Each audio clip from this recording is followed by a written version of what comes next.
maybe I'm more liberal than you. Mm. I don't know what the penalties would be specifically, but I think certainly the government needs to enforce some level of morality. Yes. Within reason. And I think what you're talking about when you say the perpetual indulgence, these are deliberately subversive, Yes. morally subversive. There's no positive good where that could be defended. This is just one episode of a 10-part series with perhaps the most controversial man in America, namely Nicholas J. Fuentes. Now, the whole series will eventually be made public right here, with one new episode dropping each week on Wednesday. And we're not just talking about Nick's childhood experiences or what he did in college back in the day. No, we're focusing our exclusive attention on what Nick believes. What is it that Nick really thinks about race, women, Trump, Israel, Jews, masculinity, and even more? That's what this series is all about. It's a one-stop shop to focus on the core tenets of Nick Fuentes' beliefs on the major headline issues of our day. Now, you're going to have to wait a total of 10 weeks for this to slow drip out to the public. However, for those of you who may be interested, you can binge watch all 10 episodes ad-free today by heading over to patreon.com and searching NXR Studios. And now, back to our show. This is the first of a 10-part series with Nicholas J. Fuentes. Each episode will drop once per week on Wednesdays at 11 a.m. Central Time. Now, some of you may be wondering, why? Why would you sit down and interview him for over 10 hours? Well, one of the answers is because, to our knowledge, so far, no one else has. We didn't want to just do a one sitting where, hey, tell me about your college experience. Tell me about the time that Ben Shapiro blew up your Twitter account. No, we wanted to have a thorough, one-stop shop, deep dive on the core tenets of the man's actual beliefs. What does he really believe about faith, about politics, about Israel, about America, foreign affairs, men, women, Jews, Catholics, Protestants, the whole nine yards? Now, why? Why does it matter what he believes? Well, because he's not merely the most controversial man in America. For pretty much everyone under the age of 45, he's arguably also the most significant man in America. And whether you love him or hate him, your neighbors are listening to what he has to say. And so why not actually get to the bottom of it? Why not ask the questions that need to be asked? What do you think about every single major headline issue that matters in our day? Now, there's another reason that we chose to do this series with Nick. See, if you had a time machine and you could go back to 2012, 2013, 14, knowing what you know today about Donald Trump, and you could sit down with him back then and interview him for over 10 hours, would you do it? Even people who hate Trump, if they were honest, would say yes. Why? Because you see the man's significance. You can call me stupid, and maybe I am. Maybe as time goes on, there'll be egg on my face. But I think that the energy surrounding Nick Fuentes in 2025 and now 2026 is eerily similar to the energy that was surrounding Trump back in 2015. I'll go ahead and publicly say it. I have nothing to lose. Maybe I'm wrong, but maybe I'm right. I believe Nick Fuentes will one day either be president or at minimum a quintessential kingmaker with such profound influence that whoever is president won't be able to get there without Nick's support. And if a man really is that significant, if he actually has that kind of momentum, then it behooves us to hear him out. For better or for worse, what does he actually think? And so, in this one-stop shop 10-part series, we get to the bottom of the core tenets of his convictions and beliefs about everything right now in America that seems to matter most. Tune in. Nicholas J. Is it J? Yes. Fuentes. In the flesh. Nice to meet you. Yes. Nice to meet you too. Yeah. So this is actually going to be a 10-part series. It's not just a one and done. You were gracious with your time, came out, spent about half a week with us last fall by the time that this is airing. And we want to do a lot of good with this series. And so it's going to be 10 parts and we are reserving nothing. I gave you my word that, nothing's going to be behind the paywall or, keep it in the vault. You'll never get to see it unless you give us your money. We are going to have kind of some of the raw footage available for ad-free and early access. So if anybody is like, they're watching this, it's the first episode, and they're like, 10? It's 10 parts? I want to get it all, right now. So if you want to binge watch it, you can, and we're going to make that available. You hear about that a little bit later, how to get that. But if you're like, nah, I don't want to have to pay for it, it will all come out, but we're going to do one at a time. So one episode per week for 10 weeks. So this is probably going to go all the way through halfway into March. So I'm excited. So first thing that I thought that we should talk about is America First and Christian nationalism. You're a Christian nationalist, right? Yes. Okay, so I want to ask you about America First, but first, let's start with the Christian nationalist piece. Obviously, they both run into each other. When you say you're a Christian nationalist, what do you mean by that? I believe that America's a Christian nation. Yeah. Which is sort of in the name. Christian nationalist, America's a Christian nation. And I think that Christianity is an essential part of America's identity. Fundamentally, I think that America should have a Christian government, is what I think that ultimately comes down to. Amen. And if you want to get very specific and detailed about it, I believe that only Christians should be legislators, judges, and in the executive branch. Amen. I think that if Christianity is right and true, if God has a law, then our government should follow that. I think that's historically our identity. I think that's the truth. I think that's consistent with what our civilization is.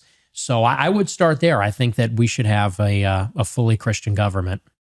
What do you think? I agree wholeheartedly. Lex Rex, the law is above the king. I'm actually comfortable with the king. I think just because of America's founding and history, I think we could functionally get there, but I don't think we would ever call someone a king. It's just not in our blood as Americans. There's an aversion to that. But even if there was a monarch, the law of God is still ultimately the ruler. Lex Rex, the law above the king. In terms of the law of God, we have all these statutes throughout the Old Testament, and then many of them restated and some new ones in the New Testament. But the summary of the law would be the Decalogue, the 10 Commandments, Exodus chapter 20. That really summarizes the law. And then Jesus summarizes it even further when he says, the first and greatest commandment is to love the Lord our God with all our heart, soul, mind, strength.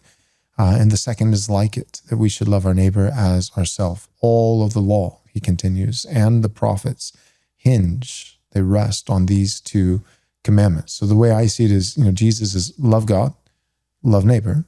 That being a summary of a summary, being the Decalogue, the 10 Commandments. The 10 Commandments, there's 10 of them, but really they fall into two tables. You have the first 4, the 10 Commandments. Now I know Catholics and Protestants, we count them a little differently, but in the Protestant case, it's the first 4 of the 10 Commandments are in regards to how to love God. Have no other gods before me. Don't make graven images. Don't take the Lord's name in vain, and remember the Sabbath and keep it holy. The next 6 is love for neighbor. Right? It's honor your father and mother. Don't murder. Don't commit adultery. Don't steal. Don't bear false witness, and don't covet. And so Jesus says, love God, love neighbor. The 10 Commandments, this is how to love God with a little bit more specificity, and how to love neighbor. And then everything else, all these Old Testament civil statutes, they ultimately fall underneath one of the 10 Commandments, whether it's a parapet around the border of your roof, right? You have to have like this railing. Well, they don't have HVAC during the summer months. They're sleeping on the roof, and you're loving your neighbor by making sure he doesn't fall off in the middle of the night and break his leg. So even that you can root to the commandment, the 6th commandment, thou shalt not murder. Stated in the positive sense would be thou shalt protect and esteem the safety and dignity of human life. So we can look at that even in our Western context and say, well, that's silly. That's primitive. You Bible thumpers. Well, we have laws about speed limits and seatbelts and we're just not up on the roof anymore. But find me a 2-story balcony in anybody's home that doesn't have a railing, right? And if it didn't, eventually there'd probably be a legal issue. So it's not that different. We're like that still to this day. So if we're going to have laws, I'd like to see them modeled off of the scripture. So my question, I guess, to you though, is this is where I see a lot of Christians start to say, well, not that. The first table of the law. A lot of guys will say, yeah, we need laws as it pertains to loving neighbor, protecting his safety, these kinds of things. But I don't want blasphemy laws. Like what about, the first of the 10 commandments, we can't have that, all 10 commandments on a courthouse. It's like, well, I have bad news for you. We can't do that because freedom of religion, which I look at freedom of religion and I, at some level as a Christian, I'm like, so freedom for idolatry? Like, I mean, what is that other than like, hey, in America, we protect the freedom for people to worship sand demons and erect 90-foot tall statues to some false god. I think that we've always had blasphemy laws. It's not whether but which. And I'm not saying some kid who says JC should go to jail, but like the Sisters of Perpetual Indulgence gyrating in front of a man dressed up like Christ on a cross in a public parade. Believe it or not, jail. Right away, jail. Right. Would you agree with that?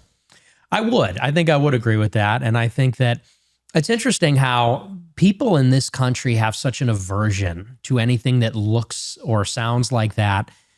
But you look at very modern countries in the Middle East, for example, like the United Arab Emirates. People go to Dubai, and this is a hotspot for the world's rich, for entertainers. And a lot of people go there who are pretty secular and pretty liberal. But everybody knows that when you go to Dubai or Riyadh, for that matter, or any of these Gulf countries, which are very wealthy, very modern, technologically sophisticated, and cosmopolitan even, everybody knows the rules. And the rules are you don't disrespect Islam. And the whole country abides by that. And there's laws governing public displays of affection, modesty, all kinds of things. And nobody seems to have a problem because they know they don't mess around there. They take their religion seriously. And when you land at that airport, everybody knows you got to play by those rules. And people seem to be okay with that. But for some reason in America, even the insinuation that you might have something like that for Christ, for the church, people say it's the handmaiden's tale. It's Gilead. This is regressive. What is this? The Middle Ages? And maybe I'm more liberal than you. I don't know what the penalties would be specifically, but I think certainly the government needs to enforce some level of morality. Within reason. And I think what you're talking about when you say the perpetual indulgence, these are deliberately subversive, morally subversive. There's no positive good where that could be defended. I don't know that I would outlaw, let's say, heresy, because there should be room for religious debate. It's like there always has been in the church or at different councils and things like that. But something that is deliberately and intentionally meant to blaspheme and offend God and the morals of any decent person, I don't think there's any basis for that. And so, of course, in America at the same time, we have a tradition of freedom of speech, but maybe we need to articulate what the basis of free speech is. Why is free speech good? If free speech is good insofar as we could debate about what form of government is best or what kind of society we should have, I'm willing to be more liberal when it comes to things like that. But filth, which like pornography, for example, that's not political speech. And I don't think there's anything positively good. I don't even actually consider it speech. It's not religious speech either. No. Although I have seen some Jews say that both abortion and pornography are Jewish religious sacraments. Which is interesting. Very interesting. So I tend to agree. I don't, like I said, I'm probably not as conservative when it comes to religious law as maybe you are or some Protestants. Or even for that matter, some traditional Catholics who say there should be no freedom of religion, which is, I think, what you're saying. But I certainly think that there should be some basic standards like they have in Russia or any other country. So for my position, I think that it's just, there are degrees. So like Tom Cruise, Minority Report, like I don't want, where we're predicting crimes and even policing. When I think of Old Testament Israel, the actual Jews, I think of, there's not really a police system, right? So there's punitive justice, but they're not going around, with back to the parapet, the border on the roof. There's at least no recording in the Old Testament of the parapet committee, that would go house to house, annually to measure and make sure that they hit the metrics. It's like, you need to have a parapet. And if you don't, then you get arrested. No. If you don't, then you're liable if something happens, right? So if you don't have a border on your roof and nobody ever gets hurt, no harm, no foul. If somebody does get hurt and you had a border, then it's on them. If they do get hurt and you didn't have a border, now you're liable. The same with like a bull, that's accustomed to gore. Well, you could have a violent bull, but if nobody gets gored, you're okay. But if they do, and you've already, you've known, and that can be proven in a court that you knew that this was a dangerous animal, and it hurt someone, then it's not just that the bull is stoned, according to the Old Testament, and so is the owner. Personally, the general equity of that principle, I'll get some flack for this, but I'd apply it to pit bulls. You can have a pit bull, but that dog is genetically bred in such a way that it is extremely dangerous, especially to children. And so you can own a pit bull. In America, I'd say that you can own a tiger if you want. But if you own a golden retriever and it has a really bad day and does something, tragic, the golden retriever is put to death, and you're probably going to have to go to court and those kinds of things, but I don't think you get locked in jail. But you have a pit bull that has that reputation, and the pit bull kills, 2 little 5-year-old girls. The pit bull gets put down, and so do you. That would be my position. So I say all that to say, one, there are degrees, but two, also just the system itself, it's less of a policing. So there's actually a lot of freedom. Like people are like, well, I don't want the government, to tell me what to do in my bedroom. Well, the government currently tells you how to build your bedroom, right? The studs have to be this many inches between. We police everything. And it's also costly. Like when you think of just how much, management is required, how many taxes we're spending for people to tell us every single thing to do.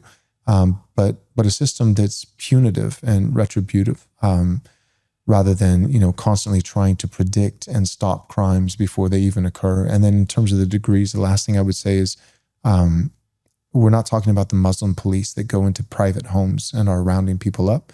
So a lot of this for me, when it comes to the first table of law, and things like idolatry and false religions, the major factor there would be, there's a difference between sins and crimes. And I think you have to have that category, that distinction. There's plenty of sin. I have sin. But the state has no business in punishing sin. That belongs to the church, whether it's confession or whether it's excommunication or barred from the sacraments or whatever it may be.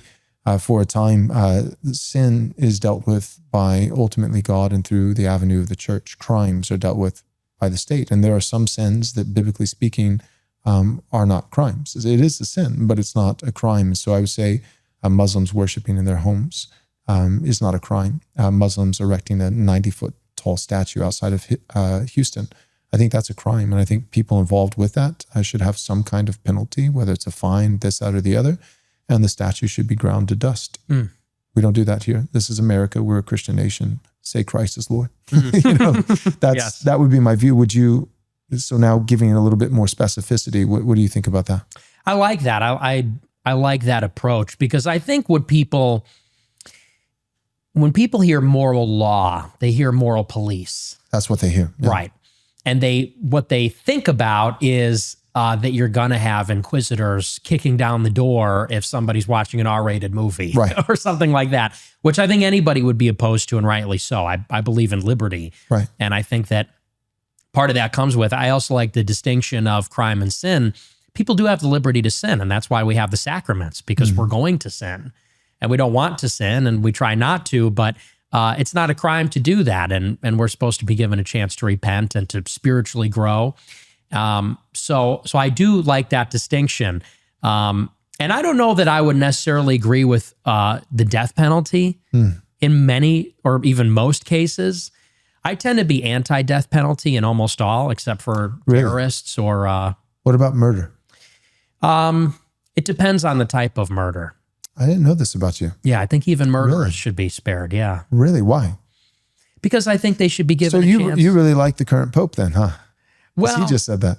Yeah, I tend to think that the death penalty is no longer totally necessary. I think in the old days, you literally needed to kill these people because you really couldn't accommodate them in prison forever. But now I think that society can accommodate that, and I think that only the most heinous crimes should be punished by death. I think everybody else, it should be given the room. One, I do really worry about the killing of innocent people that are falsely convicted. Yeah, that's a huge part of it. But also I think that people should be given a chance to repent. And I don't think those are necessarily our lives to take, even for the government.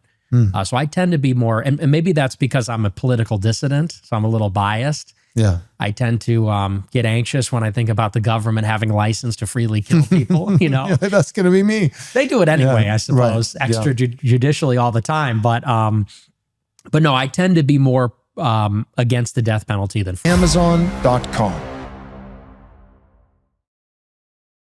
Okay, so with the death penalty, I have to go on record saying, in the case of murder, I think that the death penalty is not only permissible, but biblically speaking, I think that it's mandated. And I root that not just in the Decalogue, but the Noahic covenant. And if any man takes another man's life, he forfeits his own.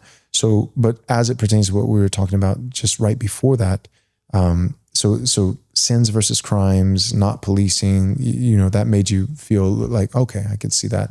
In terms of now, like degrees of punishment, and the death penalty being the highest capital punishment, the way that I read the Old Testament, because in the Old Testament, it's not just murder, right? In Genesis 9, Noahic covenant, that's there. But then you start getting into Leviticus and, Numbers, and it's like, if you carry, a bundle of sticks on the Sabbath, death, an unruly son who's disrespectful or strikes his father, in rebellion, death. I'll admit, as a Christian pastor, I've read the Bible once or twice, and the death penalty is pretty. God's pretty generous with the death penalty in the Old Testament. Pretty liberal with that. And one thing that really helped me, I remember reading one theologian, and his name is Rushduni, and he talked about so think of it like this: the state of Texas, like you'll see, don't mess with Texas, which. Sadly, I can tell you, you can absolutely mess with Texas. Texas is pretty limp-wristed, sadly. But don't mess with Texas. Don't litter, and you'll see the signs. And it's like littering can be penalized up to, and so it's like the implication is there's a scale, and so it's like up to $5,000 fine or 2 years in prison. But I personally, I don't know about you, but I don't know anybody who's currently doing hard time, for throwing away a candy wrapper out of the car window.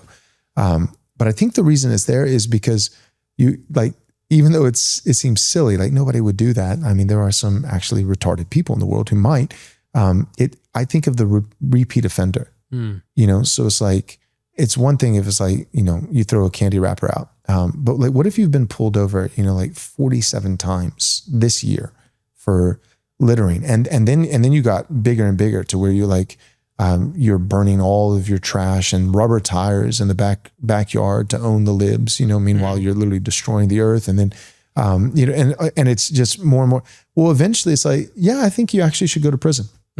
Even then I wouldn't say the death penalty. But when I look at all these Old Testament laws outside of murder, life for life, eye for eye, tooth for tooth, I think that's proportional justice. But in those cases where it's not murder, you're not taking a life. I think, you know, the death penalty is often cited, but I think it's cited kind of like the litter sign in Texas. I think it's cited as a maximum penalty and would be reserved. Like, as I've studied, you know, if a son strikes his father in rebellion, he's put to death. I've read like a bunch of historians and different guys. There's actually not one case in all of Old Testament Israel's history of that ever being carried out. So it's like, here's this law, and I don't think it's just that it wasn't enforced. I think they knew, right? We have what's in scripture rated. We don't have all the side conversations and things like that. I think they knew, like, this is not just like a 5-year-old throwing a tantrum, right? This is, and even next to it says, or if he is a drunkard. It's not talking about a little kid. It's talking about a grown man with his elderly parents publicly shaming mom and dad with just debauchery and rebellion. And likely, I think we're meant to assume, repeat offender. He's been brought, you know, before the elders in Israel and told he needs to get in line. And there's zero restraint. And it's not just a personal insult, like slap one cheek, turn the other. But he's violent. He's dangerous. He's a liability. He's criminal. And I think, that to the nth degree can go all the way up, although they never had to enforce it, but could theoretically go all the way up to death. That helps me, like when I think of homosexuals, for instance. It's like, Joel, so do you think all homosexuals should be stoned? And it's like, well, bullets are little stones, you know, like that. You know, like, I don't think we have to pick up. But no, I'm being facetious. No, I don't. But I think that I think it's a sin, and I think that it can become a crime. So it's one thing if it's two guys. That's how the whole slippery slope happened. They're like, oh, we just want the same rights as you. But yeah, but then you gave them an inch, and now it's like, hey, kids in the public library, sit in my lap as I'm dressed up as a drag queen, and we're going to put porn in all of your books, and we're going to like, yeah. So I think that, like, or in New York, a gay pride parade with grown men with their genitalia hanging out in front of children on the side, like, okay, now we're talking about a crime, right? You know, and even then, I'm not saying immediately it has to, but a crime, some kind of penalty. And then are they so brazen they turn around next year and do it again, right. you know, and do it again? What do you do if it's like the 10th year anniversary? They've been doing it for a decade running. Every single time you find them or you did it, like, eventually there has to be a harsher penalty. So that's, even that, I know a lot of our listeners would be like, that's hardcore, but like, I think it helps, honestly, because a lot of people will point to the Old Testament, God's punishment. They'll say he's severe, he's too harsh. I like fleshing this out, if nothing else, just to defend the character of God. That, like, God actually isn't harsh. He knew what he was doing. He knew what he was thinking. And there are conceivable, even in our modern society, there are conceivable situations. And our mind immediately goes again to the 5-year-old kid who said, Dad, I'm mad at you. That's not what the Old Testament was talking about. Any thoughts on that? Yeah, I think that's very helpful, because I think there is, rightly so maybe, I think there is such an aversion to that in the public consciousness, the idea of an executioner swinging an axe because of, you know, and you're Protestant because someone said a swear word. Like, that's the kind of thing that people think. Right. And I can't help it, me being from a very liberal city like Chicago, and even growing up in a suburb that was pretty liberal and permissive. I think, and as an American, there's just sort of a natural aversion to that. Yeah, there is. And to kind of an extremely punitive justice system. And I have to tell you, as a Christian, I don't come away from the gospel thinking that the state should be liberal with murder, should be liberal, let's say, with the death penalty. Yeah. I, with that being said, believe that people should be put in prison. There should be a lot more people in prison. And I've said before on my show, I think the prisons should be made more humane, because then we could put more people there for longer. The reason that we don't like prison a lot is because the prison is like, you can die in prison. You get raped in prison. Right. It's inhumane in some ways, but I think that we should make them maybe more modern and nicer, so we feel comfortable sending people there so that they can be rehabilitated. I do believe that we should have a society that's forgiving, but I also agree that what you're describing, I don't think anybody has a problem with in principle, which is that people that cannot get along in society should be removed from society, whether that's put in a box forever or whether they get the death penalty. Or banishment. Ostracism, banishment, exile, anything like that. And it is helpful to think of the worst case scenario. Because I think you strike me as a warm-hearted person. I'm a warm-hearted person. I don't think that society should be looking to inflict punishment on people. However, evil exists. And it is instructive to think of the worst case examples. Like as a Catholic, I think of Satanists who will go and steal one of the blessed hosts. They'll go and steal the bread during the Mass and use it in a black Mass or to desecrate it. And someone who is doing that, I think, should get the death penalty because that is the body of Christ. So, maybe coming at it from a different point of view. Different point. I can understand it But more. I do appreciate that, although we have different views on the sacraments. I do appreciate that because that's not the Satanist physically hurting any person, neighbor, but that's actually a desecration of God, according to the Catholic view. So that would be a first table, like love the Lord. Right. And I appreciate that because even among Protestants, like I've gotten a lot of pushback, a lot of Protestants who are like devout in love the Lord and want to see America be a Christian nation. There's just something in their American DNA, when I would argue modern American, because America wasn't actually always this way. America we had blue laws, Sabbath laws, we had blasphemy laws, right? So it's not even just once upon a time in Israel. No, it's like it's been done before, it's been done recently, and it's been done here. Right. It actually is American.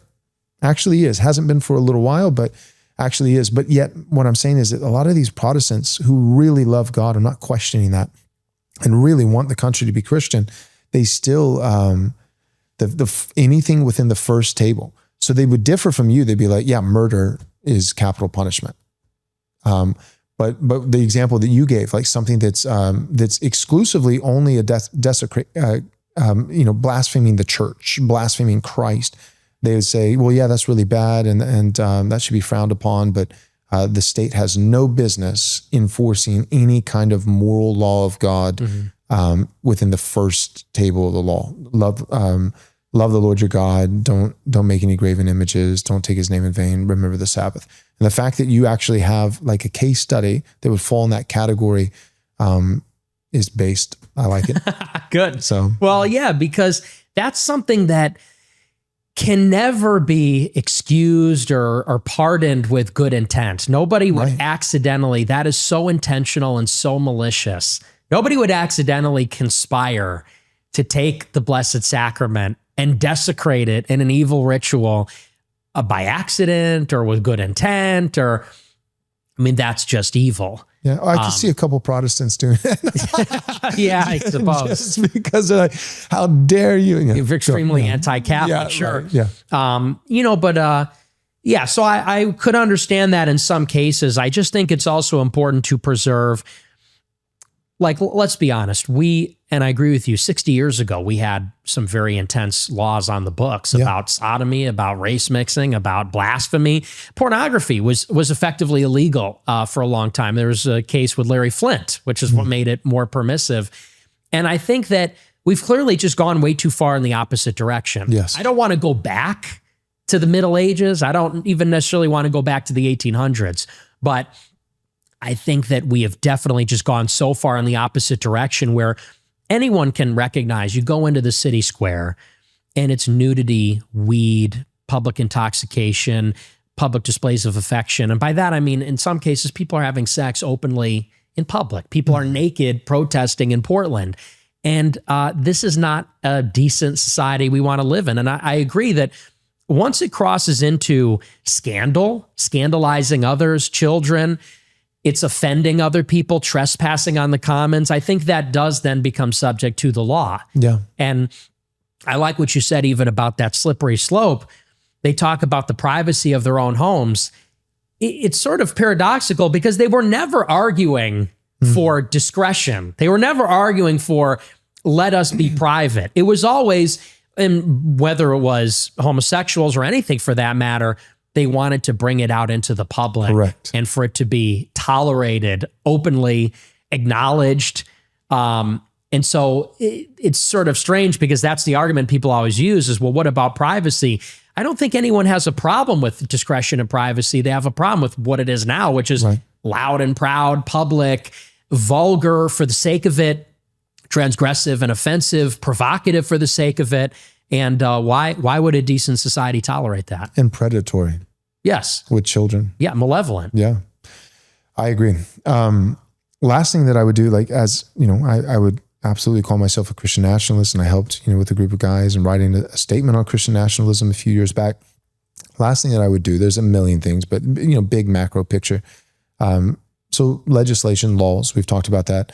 I think, one of the not so rare, sadly, founders' L's is I think they should have more explicitly named the Lord Jesus Christ. And so I actually like the Constitution.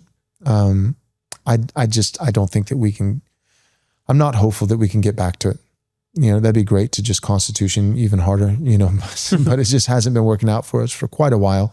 I don't think we're going to be able to just vote our way out of it. I think if history, is any bearing, I think something else is going to happen. But I do like the Constitution.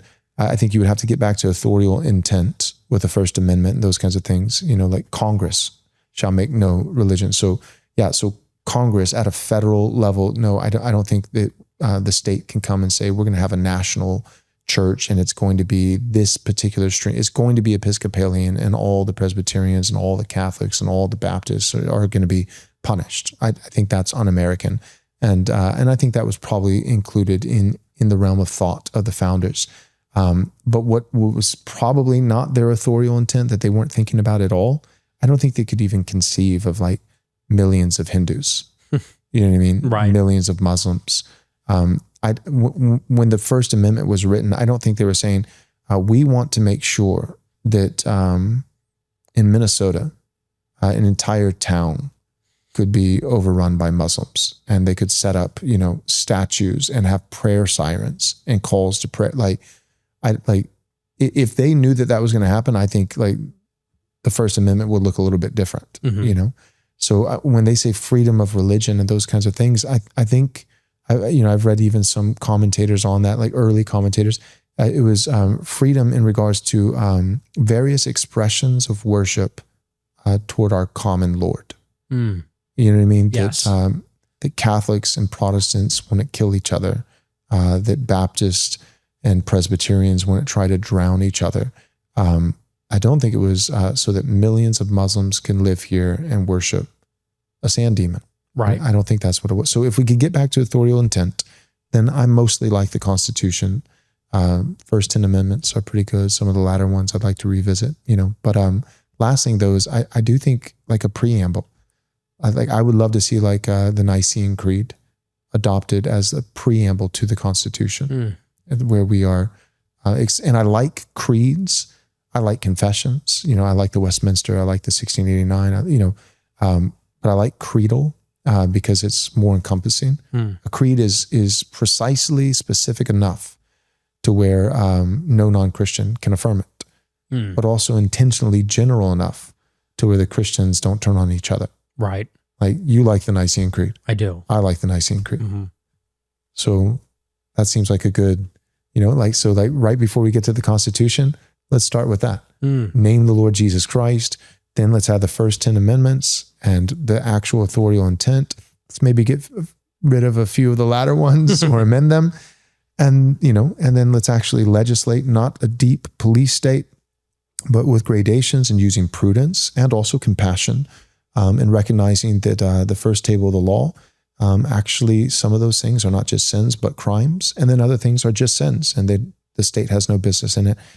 And by God, we could have our home again. It'd be really nice. So that's, to me, Christian nationalism, America first. Can you talk to us about that? Yes. I call myself America first because when we talk about who we are, what is our grouping, people tend to say we're conservative or right wing. Right. And I heard that my whole life. And I always identified as a conservative or libertarian or right wing or something. And these are terms that increasingly don't really have meaning. What actually does that mean? And people have to ask themselves, what is a conservative? Because now we're being told it's conservative to be a religious pluralist in favor of multiracialism, in favor. It's like, so what actually, people ask, are we even conserving or serious about conserving? And then people get to something like, well, being a conservative is being a liberal. It's being a right liberal, a classical liberal. Right.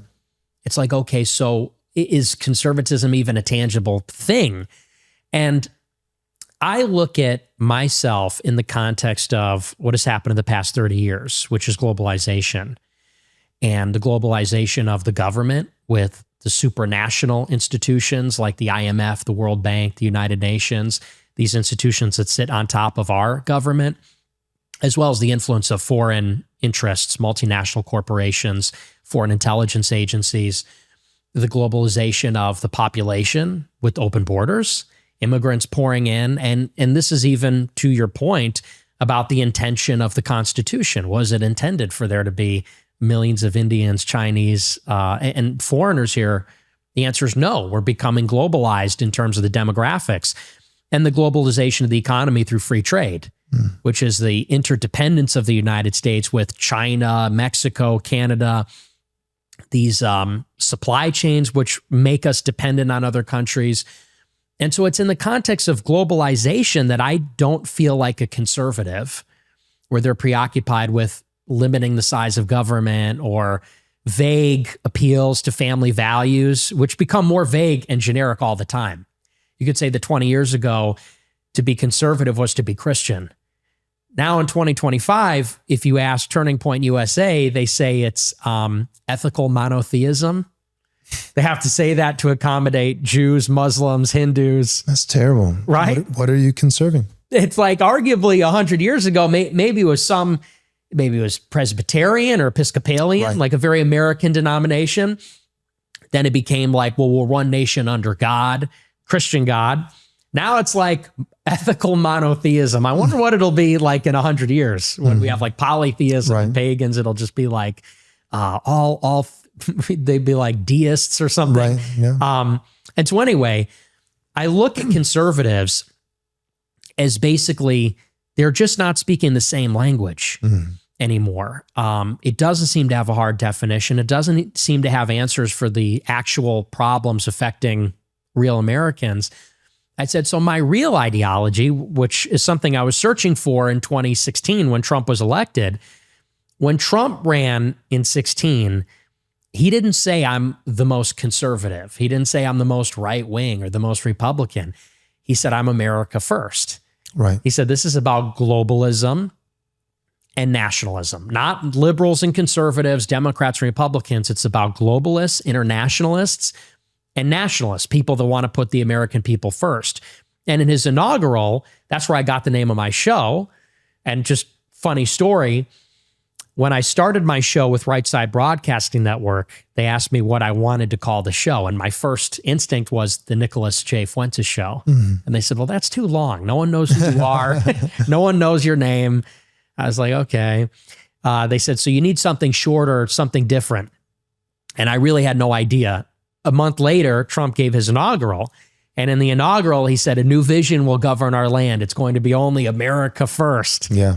And I heard that and I said, that's it. Like that. And it's because that really encapsulates who we are. When I say we and like our kind of people and they, the people that are against us, it's those that that have a sense of American identity, that it's about the American people and their history, their heritage, going all the way back even before the founding, before the settlement of the North American continent, where we come from, who we really are, and putting that first, that's the priority, explicitly identifying as Americans. Then even, what was the point of the border wall? Yes, it's to keep foreigners out. But I thought it was bigger than that. It was a tangible representation that said, this is America. That is the rest of the world. It gave us definition in a physical way. And I said, that's who I am. I'm America first. And that's something that Ben Shapiro could not claim. The Democrats could not claim. You could even say the capitalist class And by those, not to sound communist, but the wealthy, the owners, Right. the people that own the multinational corporations, and they live everywhere. You know, they have houses in Europe and Asia and America. They do business everywhere. They could not even call themselves America first. So whether it's Because typically you think it's conservative and liberals, you know, and conservative over here, it's free trade, capitalism, you know, like, and so, you know, or like a Ben Shapiro type, you know, like, oh, he's one of us.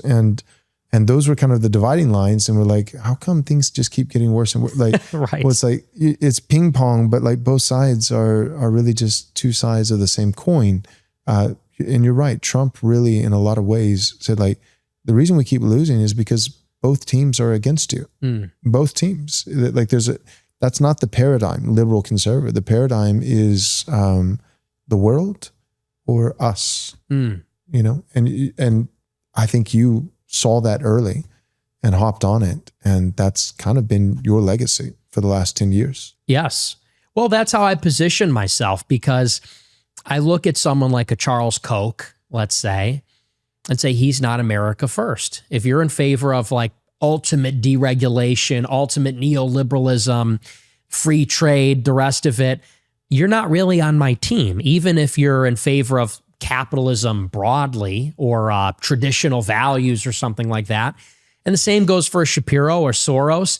It was really just about properly setting people on the right sides of the issue. And so for 10 years, I've been creating this space where I didn't, and what's interesting, which I don't talk about too much anymore, but this is very relevant in 2017, is it seemed that there was no faction or no space for somebody that I would call a true alternative to the right wing. You had the term alt-right, which was extremely popular in 2016. And that label went through a lot of changes. In 2016, to be alt-right meant that you weren't an establishment Republican. Because in 2015, right up until Trump announced, you really had Bush Republicanism, Bush conservatism. And that's just what there was. Individual responsibility, small government, free markets. Like that's what it was to be right. Even the wars to be right wing. Trump comes along and says, I'm a nationalist, not a globalist. And you just get this flood of new ideas. You get the French New Right. You get the perennialists like Evola. You get white nationalists, white identitarians, race realists, Holocaust revisionists, anti-Semites. You get all these other people that were right-wing, like they were anti-left, but they didn't fit that old mold of conservatism. And so people said, this is the alternative right. This is an alternative to what we're getting. And Trump wins the election. And after the election, alt-right became something very specific.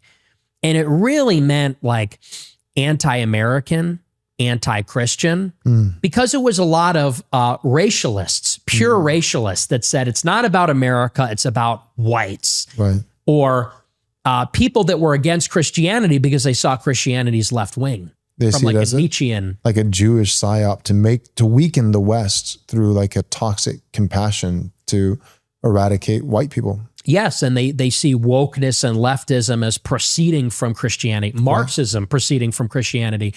And they identified with like the pagan New Right in Europe, or they identified with even some like atheistic or secular versions of the right wing. And so I kind of came to realize in 2017, as Trump drifted back towards the establishment, there is really no space for something that I saw this vision so clearly, like a George Washington national identity, pro-America, identifying America with its European identity, identifying America with its Christian heritage, being very far right, anti-foreign wars, right wing on the economy, but not in favor of total international trade, total free trade, and things like that.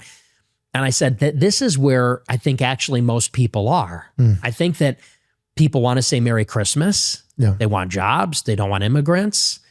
They don't really care what the size of government is as long as it's efficacious and doing the things they want it to do well. They don't want to fight in wars. I said, like, this is where the country is. So that was my message basically from 2017. And you blew up Mm-hmm. into the stratosphere. Yeah, it's pretty impressive. What do you, the whole time you were talking, you like Pat Buchanan, right? Yes. Yeah, me too.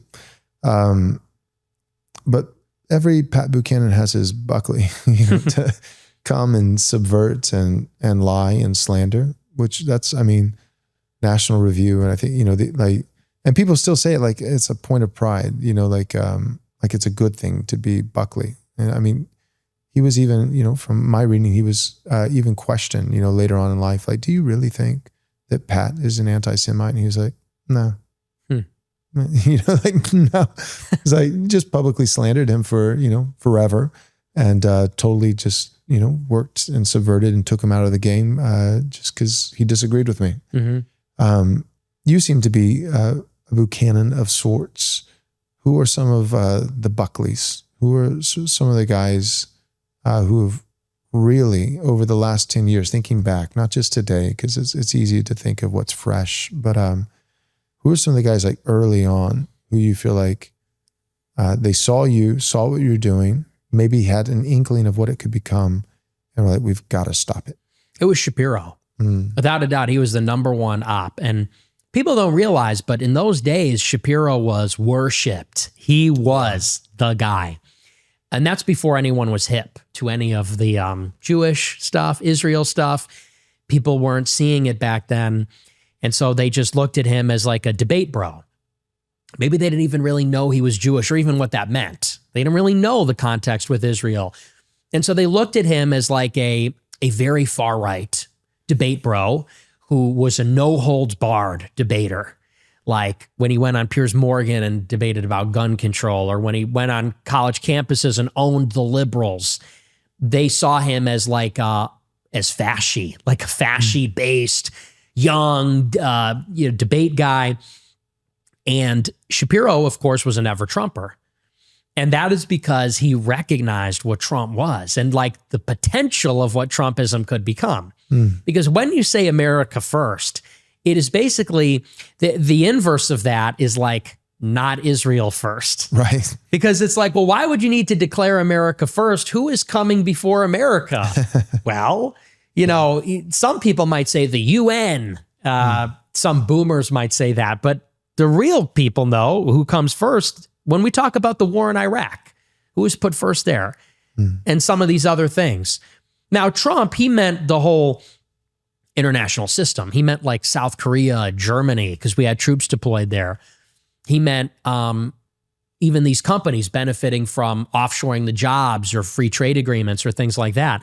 Come to find out now with hindsight, Trump meant America first over everything, maybe except for Israel. Yes, right. Literally. Yeah. And so, Shapiro, it's sort of ironic, like me and Shapiro, in like a weird horseshoe kind of way, we both saw what Trumpism really was. Right. No one else saw it. No one else, right. And people were arguing back then, like, is Trump a Nazi? No, he's not. He hires black people. He's pro-Israel. But like me and Shapiro both heard the signal through the noise. We understood kind of the significance of what was implied, which is he's planting a seed here where if you're not kind of brainwashing the boomers by telling them who's a true conservative and who's not conservative, if you cut to the chase and say, we say Merry Christmas here, this is America, we're building walls to keep people out, and we're nationalist. And Trump in particular is always talking about the American story. Pioneers, the explorers, the settlers, the industrialists. He's quoting Napoleon. Yes. Pretty cool. Quoted Mussolini. Yeah. Oh, did he? You remember that? I missed that one. No. He said in the campaign, he tweeted, better to live one day as a lion than 100 as a sheep. And some journalist said, do you really want to be associated with Mussolini? And he goes, I want to be associated with interesting quotes. He goes, I was like, so good. Yeah. But where's that guy? Right. Right. I miss him. Yeah. And, but what they feared, what Shapiro feared, is that he was a populist. Like he was really rallying the peasants in an anti-elite message, saying like the problem is the elites, the rich, the government. he was rallying the rubes around the flag and the cross. Less so the cross, more so the flag, but there was still, it was implicit. It was sort Christian of implied. rhetoric, yeah. Right. And, you know, that's just like naturally anathema to someone like Shapiro. And by that, I mean someone who is Jewish, pro-Israel, like he sees where that's going. So he was stridently never Trump. And I remember that when I was introduced to Shapiro, not directly, but this friend of mine texted Shapiro. I told the story on PBD, and she said, "You got to take this guy under your wing. He's amazing." She goes, "He's a little Trumpy, but you can show him what's what."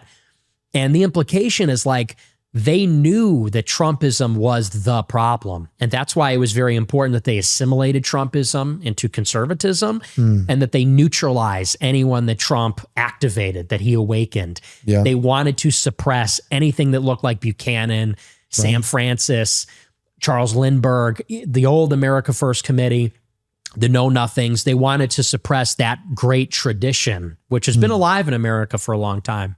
It seems like, you know, first wave Shapiro as a Buckley for you, and then later on Charlie Kirk. Yes. Did you guys ever, I imagine you didn't, but did you ever get to talk to each other directly? No. No. He just would never, just pretended that you didn't exist? Yes. Did he ever name you though? He did. Okay. Once. Okay. That was the only time he volunteered my name. Because other times he was asked about me, and he would deliberately avoid even saying my name. He would just say like, that person, that guy is a troll. But one time during the Groyper War, at the end of it, it was the most brutal event. It was at Houston. And so he was outside at a small table, and he was literally just mobbed. Like there was a angry mob that surrounded the table of Groypers. And it was the most rowdy one because, you know, at that time he was doing all these events and they were pretty tame. Right. And then the Q&A line would form, and like most of them would be Groypers, and they would respectfully wait their turn. They'd have their little question, their rosary, their MAGA hat, and they'd go up and respectfully ask the question. And Charlie would answer. He'd get jeered a little bit, but this one was like out of control because it was out in the open. He was at a small little table, and he was just surrounded by Groypers, screaming, booing him, yelling at him. It was brutal. And at the end of it, he got a question about me to debate me. And this was like, I get secondhand embarrassment. He had next to him like something covered in like a sheet the entire time. He pulls off the sheet at the very end. It's a TV. And he pulls up a clip from my show from when I was in high school. Wow. When I said that I didn't like Trump in like 2015. And I was a senior in high school, and I said, Trump is not a serious candidate. You know, he needs to let someone like Ted Cruz win or whatever. But he couldn't get the TV to work. So he pulls off the sheet like, oh, Nick Fuentes, about that. He takes the sheet off. He's going to play this clip. And like the audio's not working. The video's like a classic AV problem. And while he's trying to put this together, people see what's happening and they just start booing him viciously. Charlie Kirk says, Nick Fuentes is a Groyper grifter and I'm out of here. And he gets up to leave and the mob follows him. So he gets up and is walking through the campus getting followed by like 200 people chanting, America first, America first. It was brutal. And that was the only time he ever mentioned me. And I honestly, it makes me a little emotional. It's sort of tragic that I never got to talk to him. Yeah. There's like something deeply sad that our clash in many ways sort of defines like the Generation Z dialectic. And it's just a crossover that never happened, never will happen now. Yeah. And it's very sad to me. Yeah, it is sad. Who do you think was worse, Shapiro or Kirk, towards you? They were both pretty rough. I would say that Shapiro really pursued me with a vengeance, and all of his people did too. They were like flying monkeys. Cabot Phillips was a big one. I mean, I know I can't swear on your show, but he was a jerk. Okay. his dad, Tim Phillips, ran Americans for Prosperity, which is like this cutout for like corporations to sell deregulation. And Cabot, so the guy's like royalty because his dad runs this was a very powerful nonprofit. And he was at Campus Reform, and this guy was constantly attacking me on Twitter. Now he's at Daily Wire as like their editor-in-chief, I think. But it was him. It was Josh Hammer was with Daily Wire at the time. He was always on my case. Elliot Hamilton, Aaron Bandler, like they had a whole clique always going after me on Twitter. But Charlie was pretty brutal too, because they put together like a highlight reel of all the clips compiled by Media Matters on Twitter. Benny Johnson did, who worked at Turning Point, and said, here's Nick denying the Holocaust. Here's him saying he hates women. Here's him saying something racist about black people. And they were like inquisitors looking for Groypers and Turning Point, firing them wherever they could find them, firing people for being in a photo with me. Wow. So they really blackballed me hard. They all did. But did you have momentum at that point? Or or they could just see the potential of what you would become? In 2017, Shapiro went hard on me because they saw the potential. I had no momentum. Right. They just saw, it was sort of like Luke Skywalker. Yeah. You know, they kind of saw that I had a force ability, and they're like, this guy's going to be a Jedi, you know? In 2019, it was more like Empire Strikes Back. Yeah. It was like, oh, I'm going to complete your training. Because in the Groyper War, I was surging. Huge live stream audience, huge organic following, doing events. And they really just tried to knock me out of orbit. And largely they succeeded with reputational damage, censorship. I was told that a Jewish fixer got me kicked off YouTube. Really? Shortly after that, because as retaliation for the Groyper War. Wow. Because the Groyper War was in December. That's when I got my first strike, December 19. And then February 2020 is when I got banned. Wow. So, so they, Daily Wire tried to throttle me in the crib. Turning Point really tried to destroy any momentum I had. Big difference that I see between, Charlie Kirk and Ben Shapiro is two. One, and this is a big difference, Charlie was a Christian. Ben Shapiro, no. Yeah. And second, Charlie, I wasn't an avid listener, but I would tune in every now and then if something was going viral or see this or see that. And you see some of the early days. And then even not that long ago, maybe 3 years, 2-3 years ago, 4 years maybe, where he's, like raising his voice and stands up and starts shouting at someone who's saying, what place do openly, aggressively homosexual people have as leaders in the conservative movement? And Charlie's like defending the sodomites, like his natural instinct is like, they're great. Yeah. Like, who are you to say that they can't be, a part of this and leading and does God not love everyone? I mean, just like every cliche cringe you could possibly imagine. But even that, like, to be fair, he shifted. He really did. And so like when I think of Shapiro and I think of Charlie Kirk, and you know them both, or about them both much better than I do, but one's a Jew, right? And one's a Christian. That's a pretty big difference, but then beyond that, one seems to be just kind of static. Like I don't feel like there is any evolution with Shapiro. No. Whereas Charlie, it's sad because it's a brother in Christ, heritage American, and I thought he had some good stuff. I thought he really did. And it's interesting to see what he would have become. Like who knows where he would have landed. I think eventually you guys would have gotten that debate. I think so. I think you would have. Especially, here's the thing, I don't think 10 years from now. I think that debate could have happened in 2026. Yeah. Like next year. It's kind of crazy to think. Any final words for this episode? America first, Christian nationalist. What do you think? I think they're deeply connected, and I think you almost can't have one without the other. Yeah, you can't. Yeah. So I'm in favor of an alliance and a synthesis of the two. I'm in. Sounds good. Absolutely. Thanks for coming on the show. Thank you. All right. For those of you who may not be aware, I have the immense privilege of also serving as president for a sister organization to NXR Studios, which is a nonprofit 501c3 Christian organization called Right Response Ministries. Our focus with this organization is to train and equip pastors and congregants in the Protestant church, primarily the evangelical church, right here in America. What are we trying to train them in?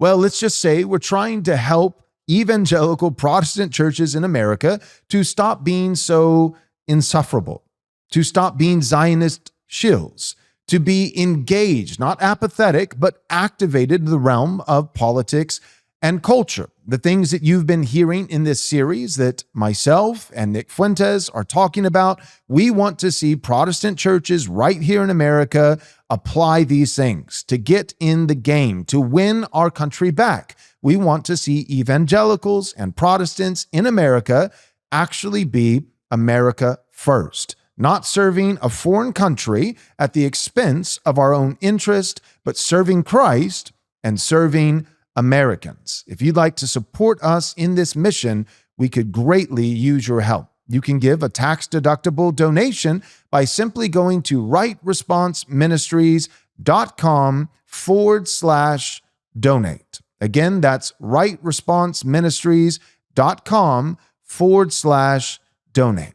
God bless.